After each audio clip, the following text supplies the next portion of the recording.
题目开始之前，咱先简单介绍德语的资料。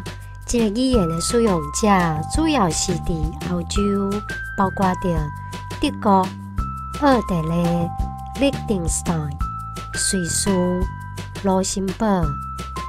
这是德语的语系表。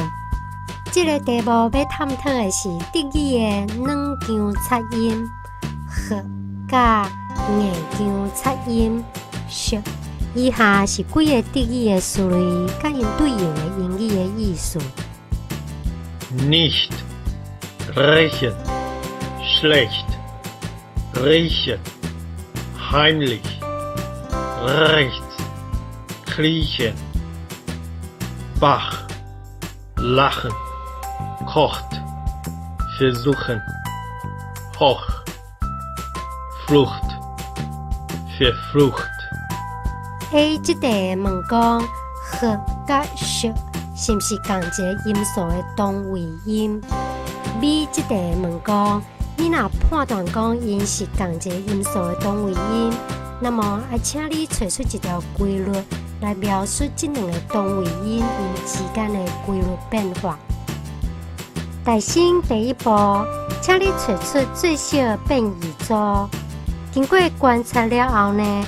咱无法度找到任何的最小变异组，也就是讲呢，这两个音因出现的语音的环境呢，拢无同款，所以因真有可能是互补分布的同位音。第二步，咱来检查这两个音厝边隔壁的语音的环境。即马我甲这两个音头前出现的母音，拢用红色甲标示。观察了后，咱会当发现讲，这个音的头前一定是母音 e、e、a。好，这个音的头前一定是母音 r、o、o、u。因为这两个音，因的语音环境拢无重叠，所以这两个音是互补分布。刷落来，咱针对拄则讲到的母音，进一步加分类。这个音头前会当接4种的母音，这4种母音的喙齿发音的位置，我即马用红色的圆箍仔甲标示出来。咱会当看出讲，因拢是属于头前的母音，真母音。好，这个音头前会当接5种母音，这5种母音的喙齿发音的部位，我用蓝色的圆箍仔来甲标示，会当看出讲，因拢是属于非前母音，就是讲喙齿的位置是伫中央，还是讲后壁。讲到这，咱会当得到一个结论。甲和这两个音是互补的分布，和敢若出现伫非前母音的后壁，敢若出现伫前母音的后壁。因为这两种互补分布，所以通知影讲，因是属于同一个音素的同位音。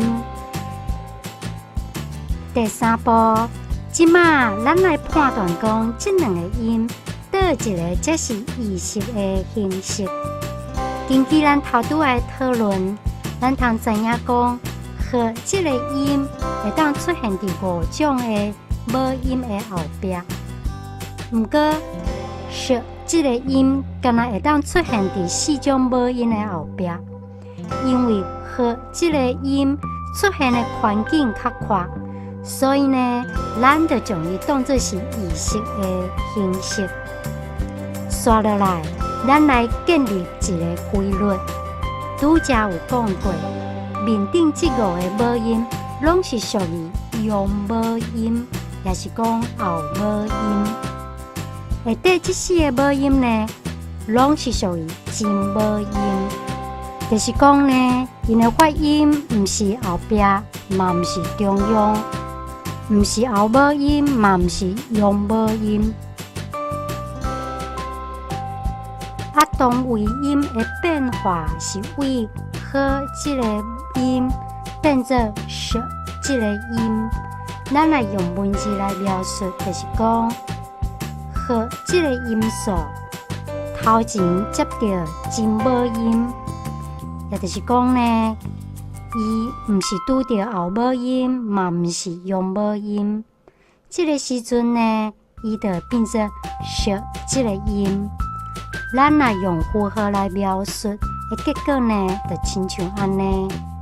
而且每一个符号底线的色水，拢甲面顶的文字讲法有互相对应，而且这两个所在讲法是完全同款的物件，只不过讲呢，一个甲写做真母音，另外一个甲写做非后母音、非用母音，其实因的意思拢是咧讲真母音。最后，咱拨一点仔时间来介绍德语内底的这两个音。第先呢，呵这个音是无声的软腔擦音 ，voiceless velar fricative。伊的发音的位置呢，佮不只啊挖进咱华语内底呵的发音。sh这个音是属于无声的硬腔擦音 ，voiceless palatal fricative。这个音甲英语的sh有淡薄仔接近，不过嘛是有介大的差别。这两个音，第一个精彩的所在是伫sh是硬腔音，不过sh是牙槽硬腔音。咱咧发sh这个音的时阵，喙齿顶上个头前的所在就是齿顶，伊会挖进到咱的顶腔的牙槽，而且呢，齿前的部分就是咱齿头前的部分。同一个时间的溜溜啊压管挖进这个硬腔的所在。第二个精彩的所在呢，sh是属于指尖音，就是讲发sh这个音的时阵是用到咱喙齿上个头前尖尖的所在，啊sh是指后音，就是用咱的齿后边的部位来发音。第三个精彩呢是伫sh这个音属于牙擦音 sibilant， 也就是讲发这个音的时阵，爱用咱喙齿来引出咱的气流，通过喙齿了后，发出这种嘶嘶嘶的声音。sh 敢若是摩擦音，唔是牙擦音，所以sh的发音甲喙齿无关系。